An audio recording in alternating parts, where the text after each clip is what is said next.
كتاب الله كتاب الله كتاب الله كتاب الله للأرواح روح به تحيا النفوس وتستريح كتاب الله للأرواح روح به تحيا النفوس وتستريح وتمتلئ القلوب به طموحا وللفردوس يحملها الطموح كتاب الله كتاب الله كتاب الله. بسم الله الرحمن الرحيم. الحمد لله الذي أرسل رسوله بالهدى ودين الحق ليظهره على الدين كله ولو كره المشركون. أشهد أن لا إله إلا الله وحده لا شريك له وأشهد أن محمدا عبده ورسوله لا نبي بعده. اللهم أنت ربي لا إله إلا أنت خلقتني وأنا عبدك وأنا على عهدك ووعدك ما استطعت. أعوذ بك من شر ما صنعت. أبوء لك بنعمتك علي وأبوء بذنبي فاغفر لي فإنه لا يغفر الذنوب إلا أنت. Kita lanjutkan muqaddimah terhadap kajian tafsir Al-Jalalain. Kita sekarang insyaallah akan membahas tentang dua imam. Kalau di pertemuan sebelumnya kita sudah membahas Al-Imam Al-Mahalli. Kalau misalnya sekarang insyaallah kita akan membahas Al-Imam As-Suyuti. Al-Imam Al-Mahalli, beliau lahir tahun 791, kemudian wafat tahun 864 Hijriah. Kalau misalnya As-Suyuti rahimahullah, beliau lahir 849 dan wafat 911 Hijriah. Jadi Al-Mahalli dan As-Suyuti bukan satu generasi sebenarnya. Ya, bukan satu generasi.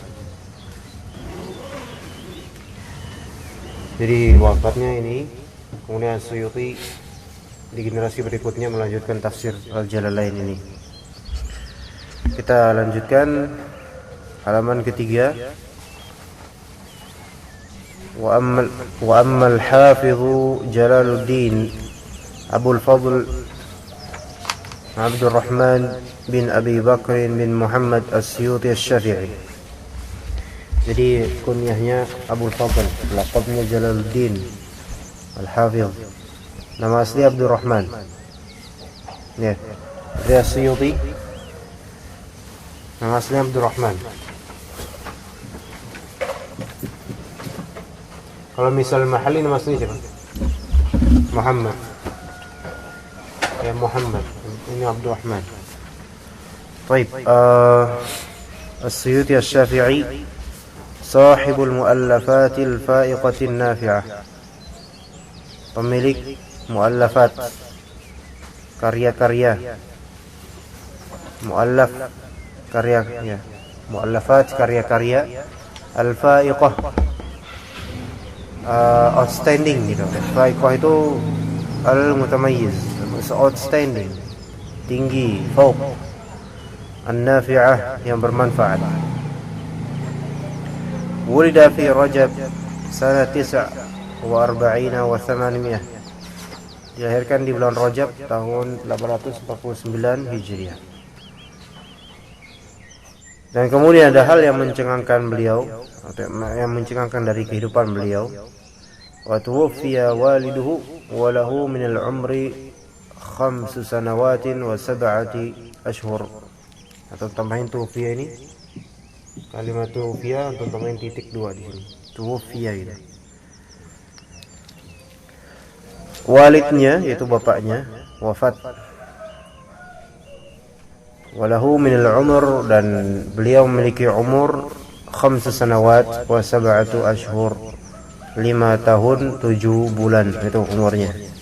Umur beliau 5 tahun 7 bulan, wafat bapaknya. Berarti beliau menjadi anak yatim. Tetapi hal yang luar biasa dari beliau, wa khatamal qur'ana walahu minal umri 8 sinin. Beliau mengkhatamkan Al-Quran saat berumur 8 tahun. Mengkhatamkan di sini bukan mengkhatamkan artian kita tilawah, enggak, tapi mengkhatamkan hafalan.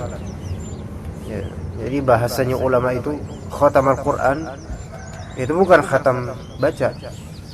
Karena kalau khatam baca enggak ada yang spesial bagi ulama, biasa aja, udah menjadi kebiasaan. Yang maksud mengkhatamkan Al-Quran hafalannya ya. Ada yang udah khatam di sini hafalannya? Kalau ada yang udah khatam, asal gantiin anak.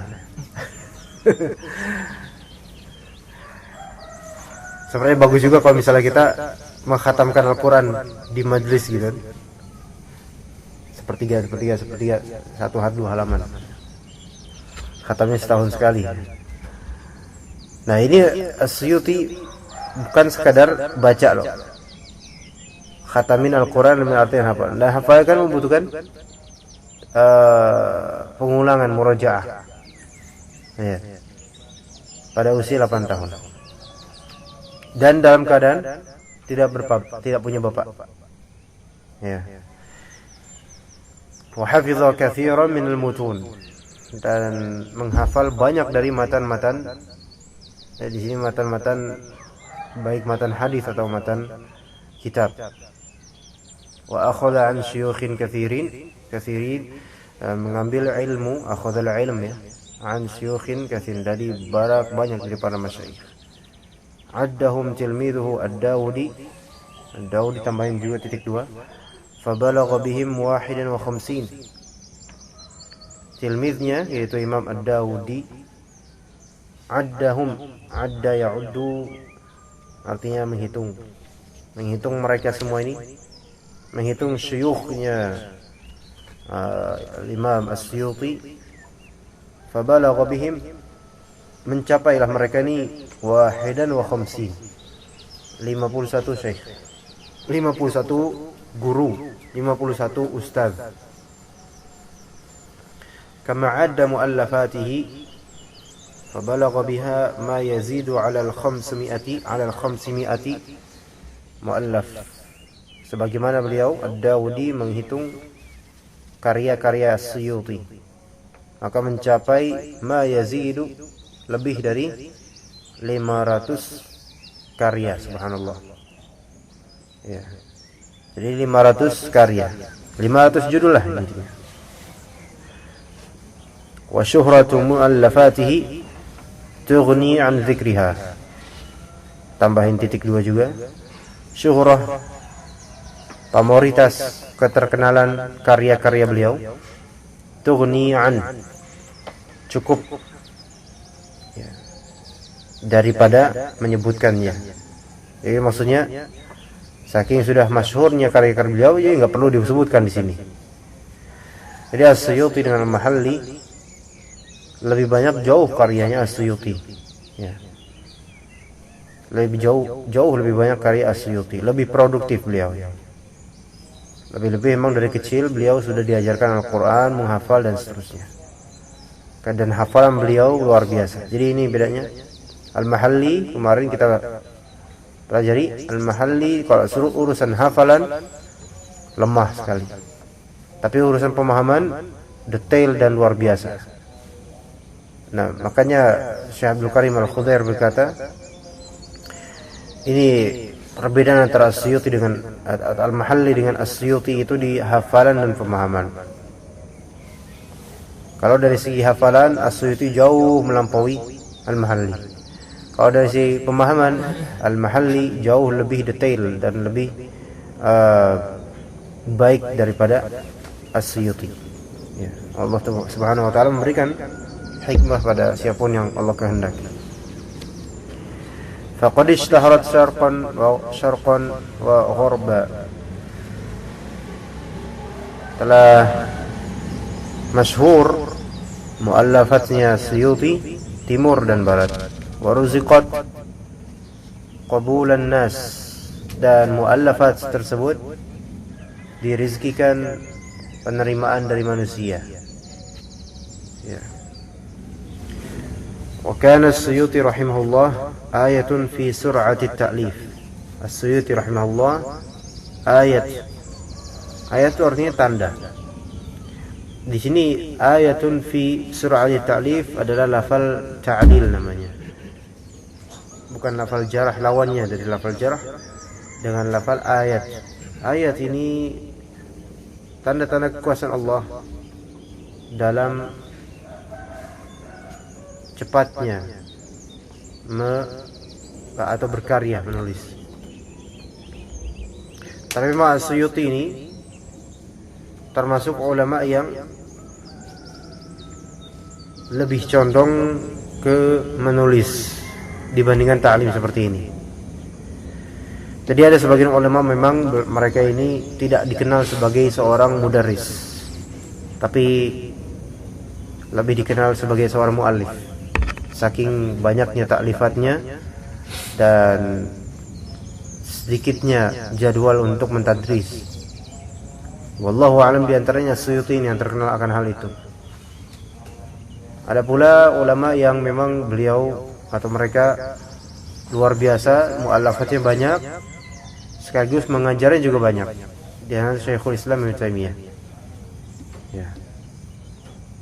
Dan juga ada ulama yang dakwahnya banyak tapi muallafatnya sedikit, bahkan tidak ada. Dan itu yang seperti itu tidak dikenal sampai sekarang. Karena warisannya itu ulama itu di tulisan beliau, tulisan mereka. Ya. Kalau misalnya dahulu ulama menulis dengan kitab, kalau sekarang berkarya untuk melegendakan namanya bukan hanya dengan kitab, bisa dengan YouTube, video, ya MP3. Sekarang seperti itu, beda zaman, ya beda kebutuhan juga. Baik, kemudian wa kana a'lama ahli zamanihi bi ilmi al-hadits wa fununih. Suyuti itu saat itu a'lam ahli zamanihi, itu paling berilmunya penduduk negeri, penduduk zaman itu terhadap ilmu hadis, ilmu hadis dan cabang-cabang disiplin ilmu hadis, baik dari segi rijal, sanadnya perawinya, wa ghariban, dari segi gharibul hadis, yaitu lafal-lafal gharib dalam hadis, lafal-lafal yang perlu penjelasan lagi dalam hadis, yang bukan lafal-lafal yang mainstream mudah dicerna, tapi lafal-lafal yang memang membutuhkan pemaknaan dari bahasa. Wa matnan, dari segi matannya atau dari segi sanadnya, sanadan wastinbatan lil ahkam, dan juga dari segi mengambil faedah dari hukum, mengambil faedah untuk hukum-hukum dari hadis. Kalau rijal, gharib, matan, sanad itu berkaitan dengan ilmu hadis mutlak. Tapi kalau misalnya istinbat al-ahkam, lebih berkaitan kepada usul al-fiqh. Ya. Dan beliau pernah mengakui dalam kitab Syarah Al-Kaukab Al-Munir. Bukan, astagfirullah, bukan. Dalam kitab Syarah Al-Kaukab As-Sati', ya, syarah terhadap Jam'ul Jawami' karya Ibn Subki, beliau mengatakan bahwasanya ilmu usul fiqh ini termasuk ilmuku yang paling rendah levelnya yang aku pahami. Tapi beliau mengklaim gitu, dibandingkan dengan semua ilmu yang aku pelajari, ilmu usul fiqh ini yang paling rendah aku kekuasaannya. Tapi beliau menulis kitab Al-Kaukab As-Sati', 2 jilid tebal, dan itu pun untuk level yang tinggi, yang kalau kita pelajari di sini bakal bingung yakin kita. Ya, itulah ulama. Paling rendahnya ilmu aja seperti itu gitu. Sementara kita ini belum apa-apa. Ustaz-ustaz sekarang ini sebenarnya belum apa-apa dibandingkan dengan syekh-syekh di Saudi atau Mesir. Belum ada apa-apanya nih yang di Indonesia nih sebenarnya. Dari segi hafalan, ya, dari segi istiqomahnya mengajar, kita belum ada apa-apanya. Ya. Dan ini kan Mesir ini. Ya, Jalaluddin As-Suyuti. Baik, walaqad akhbaru an nafsihi annahu yahfadhu 200,000 hadits. Beliau mengabarkan tentang dirinya bahwasanya beliau menghafal 200,000 hadis. Subhanallah. Kalau misalnya sekarang ada ustaz yang menghafal 200,000 hadis, kelas Syekhul Islamnya Indonesia itu. Ada di sini ustaz yang menghafal 200,000 hadis. Ada, tapi yang hafalannya banyak ini malah tenggelam. Iya. Jadi memang sekarang ini ya dengan izin Allah alhamdulillah justru banyak ustaz-ustaz yang potensial sebenarnya. Tapi mereka tenggelam kenapa? Karena mereka berada di pesantren atau memang namanya tidak dicuatkan oleh media mainstream dakwah. Iya. Begitu. Karena lama-kelamaan dakwah itu selera pasar jadinya. Sayangnya seperti itu. Padahal ada beberapa ustadz-ustadz yang mempunyai sanad langsung ya, dan juga hafal ribuan hadis yang kita sendiri nggak tahu beliau atau mereka hafal seberapa. Ada ustadz-ustadz yang punya sanad qiraah lebih dari satu. Ada. Tapi yang seperti mereka ini tidak tersibukkan dengan safar dakwah kemana-mana sebagaimana sibuknya kebanyakan ustadz sekarang. Maksud anda ustadz yang masyhur gitu loh. Sampai kadang sangat disayangkannya ustadz-ustadz masyhur ini yang sudah terlanjur masyhur ini dalam bahasa kasarnya menelantarkan daerah sendiri dan lebih fokus kepada daerah yang random macam kemana-mana. Yang kemudian banyak dari ikhwan dan akhwat di daerahnya itu merasa menyayangkan mereka memiliki ustadz di daerah mereka, tapi ustadznya malah lebih fokus kepada bukan fokus apa, malah ngalor ngidul gitu bahasa kasarnya. Padahal daerah sendiri itu jauh lebih dibutuhkan. Ya. Jadi kalau misalnya ya alhamdulillah kalau Allah Ta'ala men-establish dan menstabilisasikan kajian-kajian di daerah-daerah seperti ini, alhamdulillah. Beliau berkata, la wajadtu akthar la hafiztu. Kalau misalnya aku mendapatkan hadis lebih banyak lagi, pasti aku akan menghafal lebih. Ya, Imam As-Suyuti. Walamma balagha al-40 sanah tajarrada lil ibadah. Ketika beliau mencapai usia 40 tahun, berarti tahun 899 bukan? Sahih kan lahirnya 849. Enggak, berarti 800 berapa? 889. Berarti sekitar ini 22 tahun menjelang kematian. Ya. Kalau nggak salah sekitar 22 tahun menjelang kematian ya, beliau tajarrada lil ibadah. Tajarrada lil ibadah yaitu hanya mencukupkan diri untuk ibadah saja. Wa anqata'a ila Allah Ta'ala, memutuskan dunia hanya untuk beribadah kepada Allah Subhanahu wa taala. Wa a'radu 'anid dunya wa ahliha, dan berpaling dari dunia dan penghuninya, maksudnya benar-benar fokus untuk ibadah. Wa tarakal ifta'a wa tadris, meninggalkan fatwa dan tadris. Jadi benar-benar mengasingkan diri untuk ibadah. Walam yatahawwal anha ila an mat, dan tidak berubah kondisinya dari kondisi yang tadi itu sampai beliau wafat rahimahullah. Fi sahari lailatul jum'ah, di waktu sahur malam Jumat rahimahullah, 19 Jumadil Awal tahun 911. Radhiyallahu anhu wa ardhah. Dan ini ringkas, biografi ringkas tentang Jalaluddin As-Suyuti, dan sebelumnya kemarin Jalaluddin Al-Mahalli. Baik, coba kita baca seterusnya.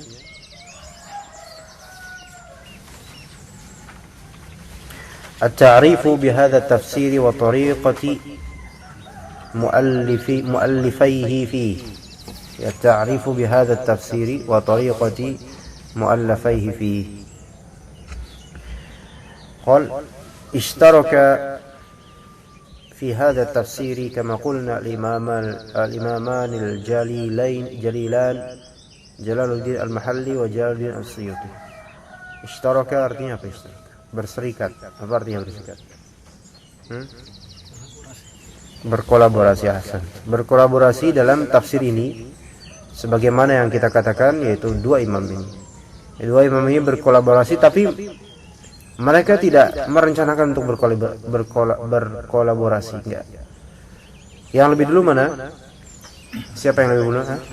Al-Mahalli, Jalaluddin Al-Mahalli Asy-Syafi'i rahimahullah.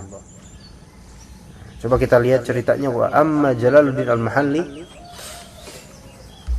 faqad ibtada'a tafsirahu min awal suratil Kahf ila akhir suratin Nas.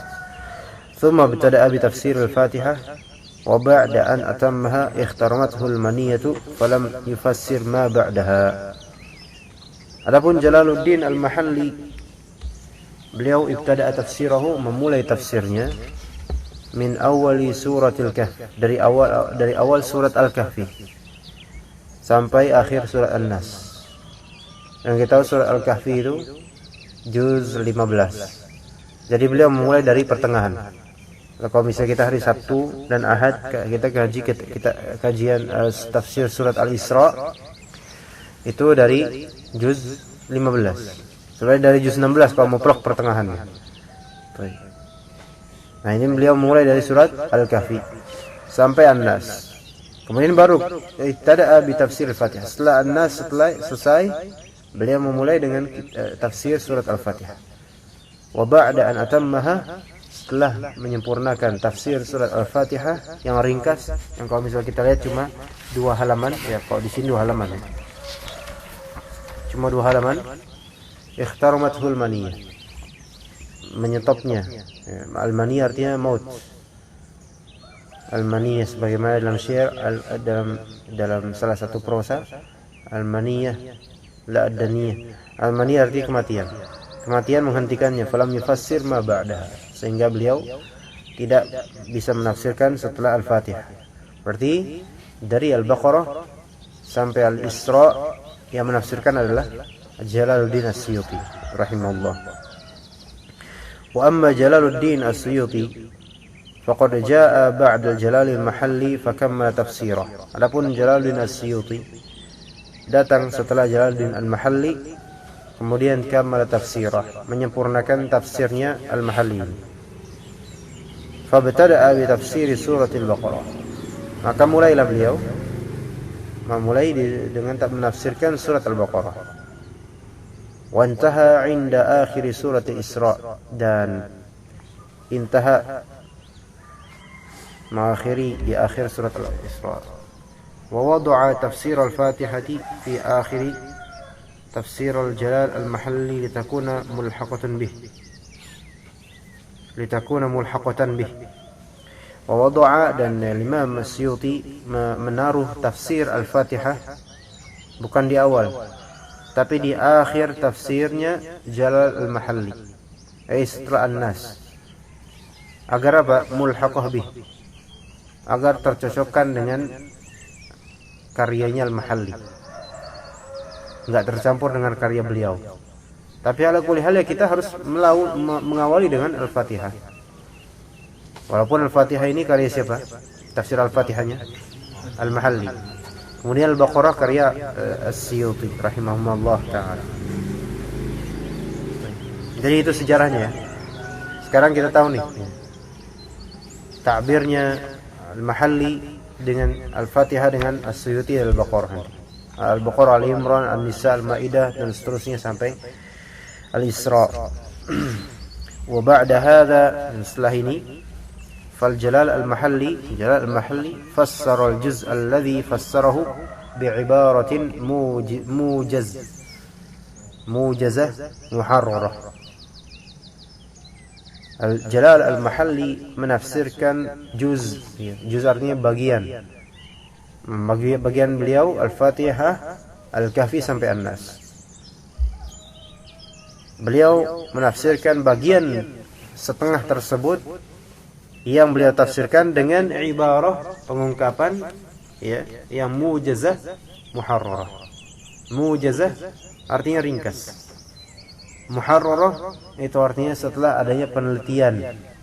Setelah adanya penelitian dengan ada tahrir, itu setelah diteliti benar-benar, diteliti dari beragam sumber, beragam ilmu, kemudian dikompres. Fi ghayatil husni wa nihayatid diqqah. Beliau menafsirkan dengan ibarah, ta'bir, ungkapan yang ringkas dan penuh kehati-hatian, namun dalam ghayatil husni, sebaik-baik ta'bir. Ghayah di sini artinya paling puncaknya kebaikan. Ghayatul husni berarti paling puncaknya kebaikan. Sebagaimana matan Abi Syuja disebut juga kitab Ghayatul Ikhtisar. Ghayatul Ikhtisar artinya setinggi-tingginya ringkasan. Maksudnya paling ringkasan. Wa nihayatid diqqah, dan paling akhirnya ketelitian atau kedetailan, ketelitian. Wal Jalal As-Suyuti, Jalaluddin As-Suyuti taba'ahu ala dzalika wa lam yatawassa'. Begitu juga dengan Jalaluddin As-Suyuti rahimahullah, mengikuti metodologi Jalaluddin Al-Mahalli dan tafsirnya, karena beliau meneruskan. Enggak boleh beliau menerapkan metode beliau sendiri, karena ini beliau meneruskan kitab orang. Walam yatawassa', dan beliau tidak meluas. Tidak seperti kitab tafsir yang luas seperti Al-Qurtubi, At-Tabari, Al-Baghawi, Ibnu Katsir versi aslinya, Az-Zamakhsyari atau Ar-Razi dan seterusnya. Li'annahu iltazama bi an yutimma al-kitaba 'ala an-namat alladhi jara 'alayhi al-Jalal al-Mahalli.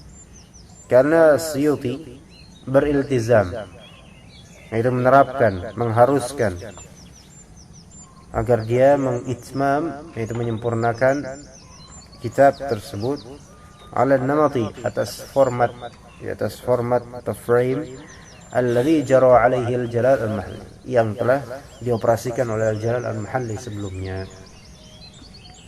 Ibarat misalnya Al-Majmu', karya Imam An-Nawawi, itu bukan karya Imam An-Nawawi semuanya, bukan. Cuman sampai di 40% atau 35%. Karena wafat duluan beliau An-Nawawi. Kemudian diteruskan As-Subki. Ya. Dengan format yang sama, dengan tata cara yang sama dalam penjelasan terhadap kitab Al-Muhadzab.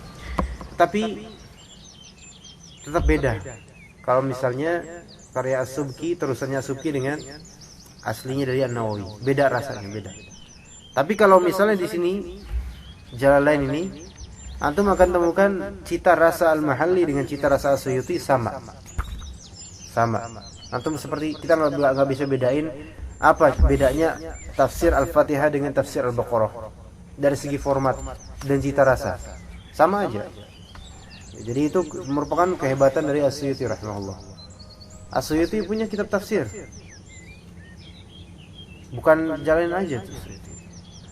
Beliau punya kitab tafsir mengumpulkan asar-asar salaf terhadap tafsiran Al-Quran, namanya kitab Ad-Dur Al-Mansur. Ad-Dur Al-Mansur. Beliau juga punya kitab hasyiat dan syarah terhadap tafsir Al-Baydawi. Jadi beliau ini kerjaan sampingan. Makanya beliau menuntaskan kitab tafsir Al-Jalalain dari Al-Baqarah sampai Al-Isra itu hanya 40 hari, sekitar 40 hari. Ya, jadi selingan. Tapi meskipun selingan, berkahnya kemudian ke bawah setelah 911 Hijriah sampai sekarang Jalalain dipakai. Tafsir paling terkenal di Indonesia apa? Jalalain ya? Ya. Jalalain. Setelah itu baru Ibnu Katsir. Iya. Setelah itu Al-Azhar. Atau Al-Azhar dulu baru Ibnu Katsir apa? Tafsir Al-Munir karya siapa? Gitu. Karya siapa itu? Al-Munir di sini. Karya siapa? Orang luar apa dalam? Nawawi Al-Bantani ya. Oh, itu Marah Labid namanya kitabnya. Ya. Iya. Nawawi Al-Bantani ya, kalau di pesantren tradisional. Atau kemudian tafsir Quraisy Shihab.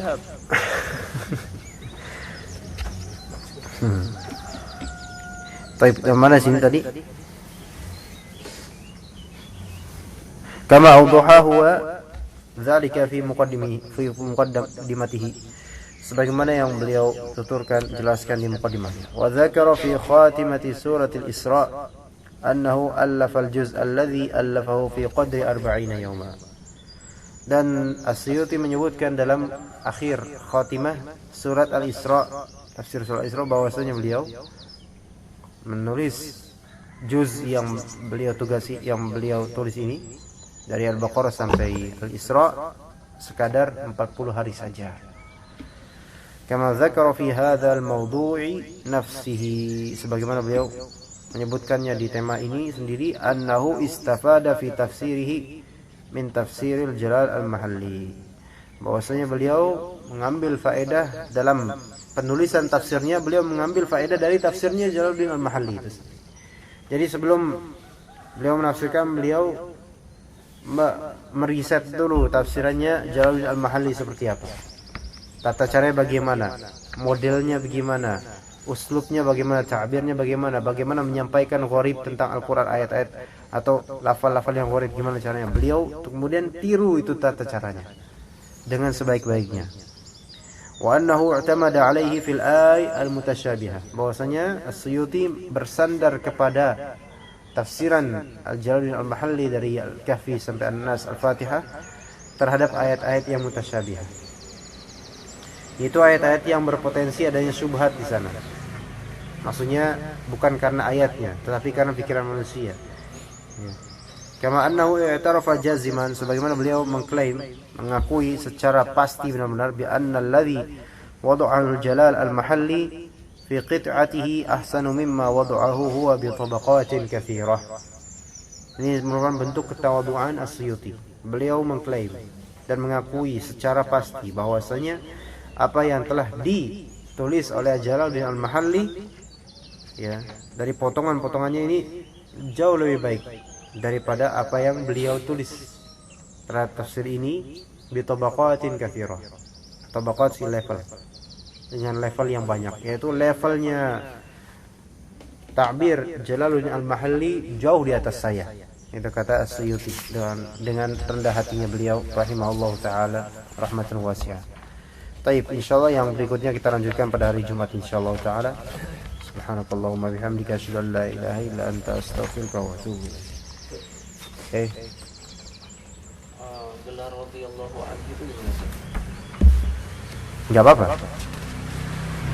Bagi siapapun, radhiyallahu anhu artinya semoga Allah meridhoinya. Tapi kalau dia beranggapan masuk ke ayat yang wasabiqun al-awwal, enggak, radhiyallahu anhu itu hanya secara urufnya saja untuk sahabat.